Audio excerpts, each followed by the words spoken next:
আমরা যে ট্রান্সফরমারে বিভিন্ন টেস্ট করা হয় যে শর্ট সার্কিট টেস্ট করে আমরা ওপেন সার্কিট টেস্ট করি এবং যে ভোল্টেজ রেগুলেশন করার জন্য বা ট্রান্সফরমারের কোয়ালিটি কেমন সেটা যাচাই করার জন্য যে আমরা টেস্টগুলো করে থাকি। এক নাম্বার হচ্ছে আমরা প্রথমত করে থাকি নো লোড টেস্ট। ওকে, নো লোড টেস্ট থেকে যে আমরা যে সূত্রের সাথে ম্যাথমেটিক করার জন্য যে সূত্রগুলো দরকার সেগুলো আমরা এখানে লিখেছি। দেখেন, ওপেন সার্কিট টেস্ট বা নো লোড টেস্টে আমরা আই নট সমান পাবো আর ওপেন সার্কিট কারেন্ট যেটা, এবং বি নটটা পাবো কি আপনার নো লোড কারেন্ট আর ওপেন সার্কিট কারেন্টের সেম, এবং পি নট এবং পি ওপেন সার্কিটের সাথে আমরা কিভাবে সাথে কোডটা পাবো, আমরা যে কোড লসটা কিরকম হবে সেটা। আর ওখান থেকে আমরা এই যে ওয়ার্কিং অ্যাক্টিভিটি ওয়ার্কিং কারেন্ট কম্পোনেন্টটা পাবো। তারপরে হচ্ছে আমরা ম্যাগনেটাইজিং কারেন্ট কম্পোনেন্টটা পাবো। ওই ফর্মুলাটা আগের ট্রান্সফরমার ওয়ানের যে ভিডিওটা দিয়েছি ওখানে আছে আপনার সূত্রগুলো। এবং জাস্ট এখানে একটু রিভিশন করতেছি। এখানে দেখেন, এখানে যে কোর রেজিস্ট্যান্সটা কত হবে, যে কোর রেজিস্ট্যান্স এবং এক্সাইটিং যে রেজিস্ট্যান্স রিঅ্যাক্ট্যান্সটা আছে সেটা কত। এই যে আমরা ওপেন সার্কিট টেস্ট থেকে শুধু ওপেন সার্কিট থেকে এই ভ্যালুগুলোকে আমরা পাবো।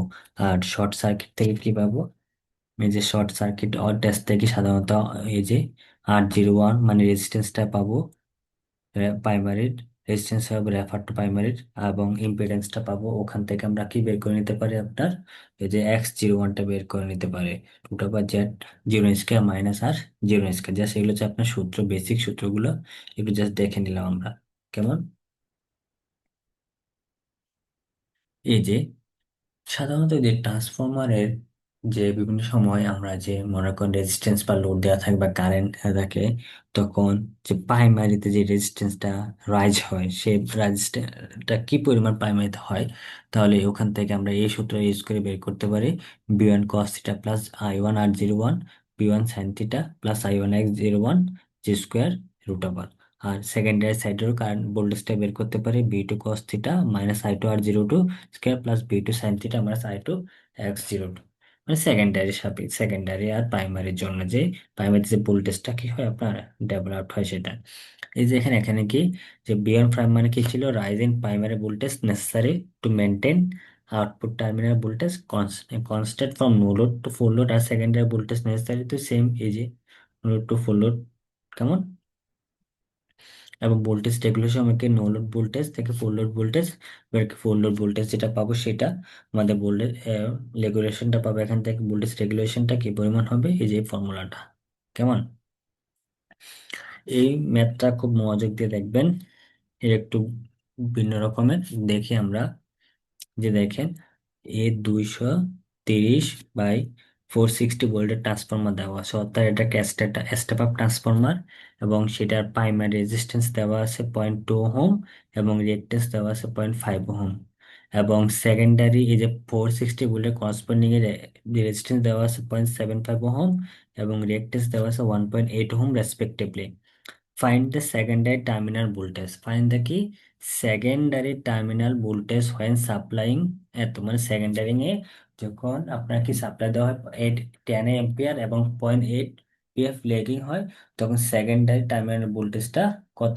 এই যে আমরা ফর্মুলাটা দেখেছি না সেকেন্ডারি টার্মিনাল ভোল্টেজটা বের করার জন্য, এই যে তো কি B naught prime equal to root over B naught cos theta minus I2 R02 whole square plus B two sine theta minus I2 X02।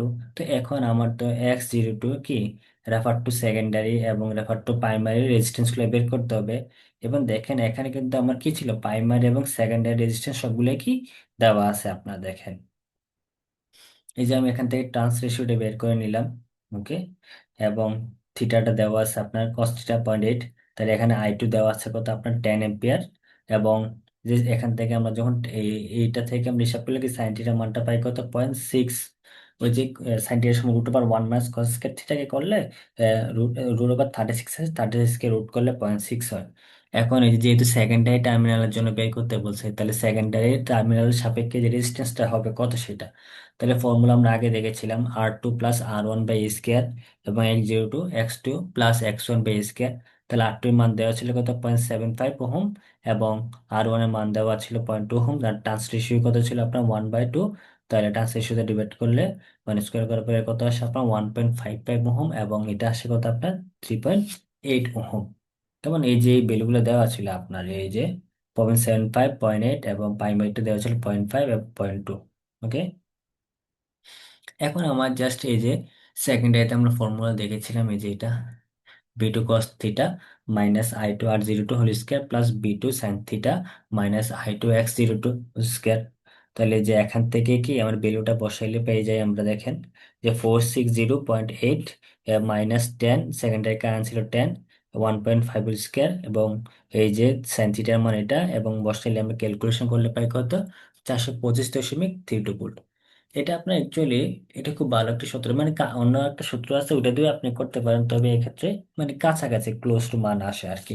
তবে এটা করলে আপনার পারফেক্ট, কারণ এই সূত্রটা একটু পারফেক্টলি করা, মানে অ্যাপ্রক্সিমেট না, এই আর কি। এবং আরেকটা দেওয়া আছে দেখেন, যে এই 50 কেভিএ, আজকের যে দুটো এই ম্যাথগুলো একবার প্র্যাকটিস করে যাওয়া উচিত অন্তত আমাদের সবারই।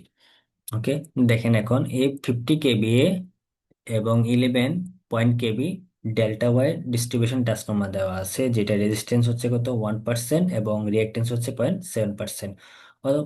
1% মানে গেলে হচ্ছিল পার ইউনিট দেওয়া, পার ইউনিট হিসাবে পেলে আমরা কত পাই, 0.01 আর 0.07।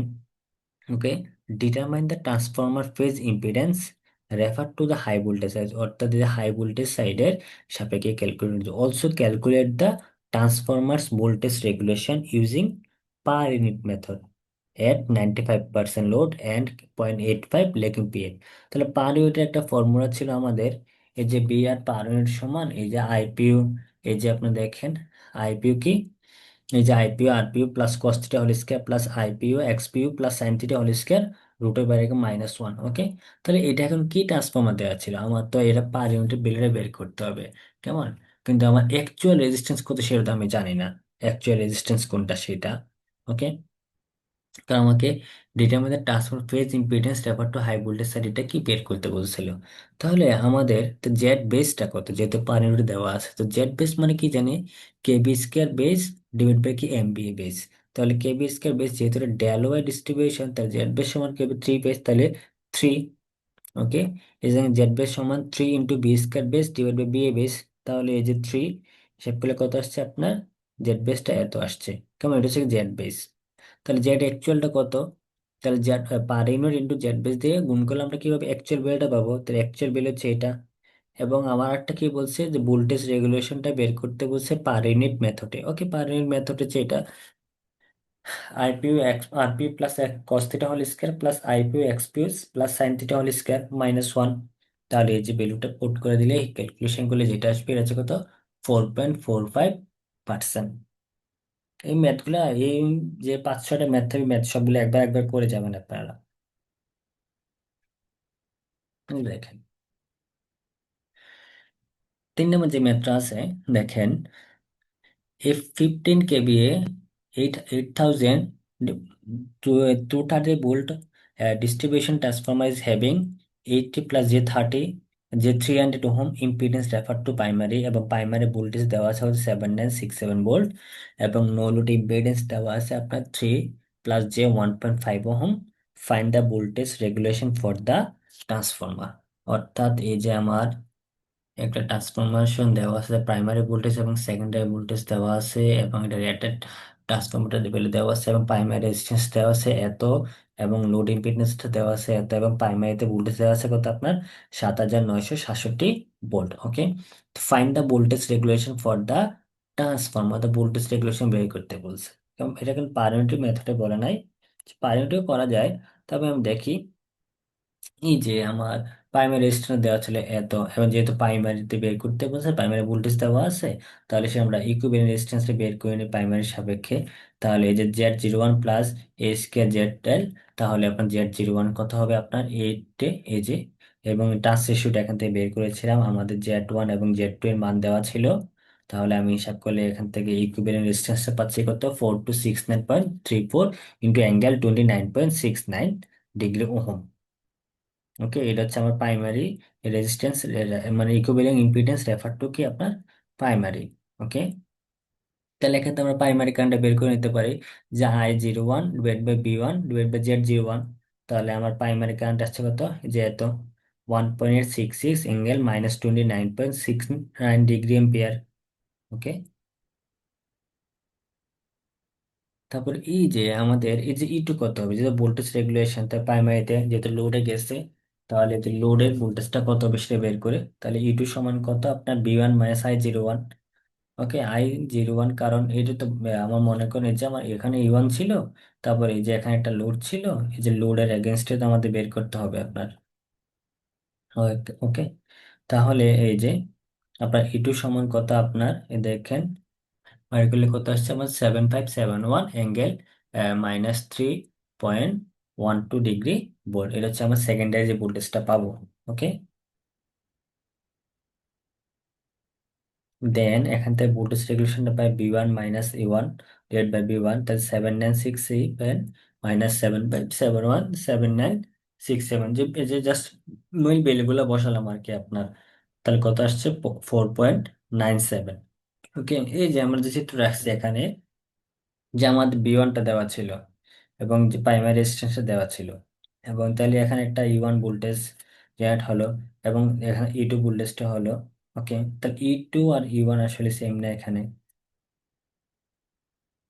এবং এই যে Z2 বা জেড এর লোড রেজিস্ট্যান্স, তাহলে এই যে একটি প্রাইমারি কারেন্ট I01 যাচ্ছিল, তাহলে এই যে হিসাব করলে কথাই দেখেন, এই যে এই চিত্রটা আমরা এখান থেকে ড্র করে নিলাম, এই আর কি আপনারা। তাহলে ওইটা আমার ভোল্টেজ রেগুলেশন ছিল। আরেকটা দেখেন, এই যে during short circuit test on a transformer rated 500 kVA এবং 69 kV দেওয়া আছে, দ্য ফলোইং ভোল্টেজ কারেন্টটা দেওয়া আছে কত, শর্ট সার্কিট থেকে যে টেস্টটা পাইলাম সেই টেস্টটাতে কি কি পেলাম, যে শর্ট সার্কিট ভোল্টেজ পেলাম এত, শর্ট সার্কিট কারেন্ট পেলাম এত, এবং শর্ট সার্কিট পাওয়ারটা পেলাম কত, এত। বলছে calculate the value of reactance and resistance transformer refer to high voltage side. তো refer to high voltage side কোনটা, এই যে প্রাইমারি সাইড। তো হাই ভোল্টেজ সাইড মানে এখানে কত, যে রেফার টু প্রাইমারি সাপেক্ষে কি করতে বলছে, আমার রেজিস্ট্যান্স গুলো বের করতে বলছে। তাহলে প্রাইমারি সাপেক্ষে রেজিস্ট্যান্স কি, ফ্রম শর্ট সার্কিট টেস্ট থেকে কি পাই আমরা, Z01 সমান, যে বি সমান কি জানি যেটাই, তাহলে Z01 সমান কি BSC ডিভাইড বাই SC, তাহলে কত আসছে আপনার 62 ওহম। এবং R01 কত, PSC ডিভাইড বাই স্কয়ার এসছে, তাহলে এখান থেকে 150 ওহম। হ্যাঁ, এইটা হচ্ছে আপনার আনসার ছিল। তবে আমরা এই যে ইম্পিডেন্সটা, এই যে রিঅ্যাকট্যান্সটা বের করতে হচ্ছে X01√Z01² R², 01। তাহলে এই যে এটা হচ্ছে আমার কত, রিঅ্যাকট্যান্সের মান শর্ট সার্কিট টেস্ট থেকে। ওকে। শর্ট সার্কিট টেস্ট থেকে এই ম্যাথগুলো আমরা সাধারণত পাইছি, এই ম্যাথটা দেখা উচিত, কারণ এই ম্যাথটা করার পরে আপনি যে ইকুইভ্যালেন্ট রেজিস্ট্যান্স বের করতে পারেন, এবং আপনার ট্রান্সফরমার এফিসিয়েন্সিটাও বের করা যায় এখান থেকে। মানে এরপর ধীরে ধীরে আপনার আগাবেন আর কি। ওকে। ধন্যবাদ আপনাদের সবাইকে।